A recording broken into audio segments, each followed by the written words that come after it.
Welcome to the video lecture on the course of Amp and Linear Integrated Circuit. In this session, we will be discussing the topic of adjustable output voltage regulator. In the previous session, we have seen the fixed voltage regulator, that was the voltage regulator using op amp. In this session, how that regulator can be modified to get an adjustable output regulator can be seen. Seeing the circuit diagram of this, a small modification is done through the fixed voltage regulator or voltage follower using op amp. That is, we have used the potential divider network on the output side, that is using the resistance R1 and R2, and the voltage across the resistance R2 is connected to the inverting terminal of the comparator circuit. The voltage at the non-inverting terminal here is nothing but VA is equal to VZ. Similarly, due to the virtual ground concept, we can state that the VB is equal to VA, which is nothing but it is equal to VZ. Therefore, VZ is the voltage across the resistance R2. VZ is also the voltage across the resistance R2 if VR2 becomes more than VZ. If the voltage across the resistance R2 or VR2 becomes more than VZ, then output of the output of the op amp reduces, or the output of the op amp will be low.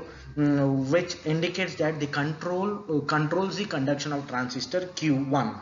So there is the controlled conduction of the transistor, series pass transistor Q1. So V0 reduces to such a level which gives VR2 is equal to VZ. Suppose if the voltage increases, immediately the conduction of transistor Q1 is controlled so that the voltage decreases. If there is less, then more amount will be given, and in that case the output voltage can be balanced.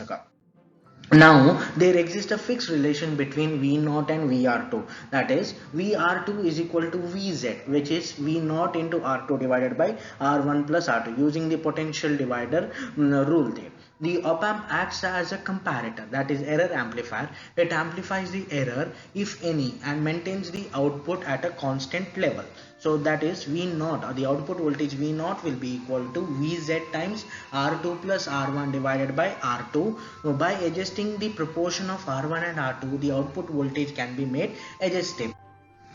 The expression derived for the performance parameters for voltage follower, constant voltage regulator or fixed voltage regulator are applicable for adjustable regulator with a change that the factor by which Vz gets multiplied appears in all expressions. We can see these two expressions here. Delta V0, when there is a change in input voltage, delta V0 will be equal to delta Vin into Zz divided by R3 multiplied by 1 plus R1 divided by R2, and when there is a change in the load current, so delta V0 will be equal to IL max into Rs into Zz divided by R3 multiplied by 1 plus R1 divided by R2. So in this way we get a adjustable output voltage by using the potential divider network, and the output voltage can be adjusted if a potentiometer is used instead of a fixed resistance R2. So thank you for watching this video.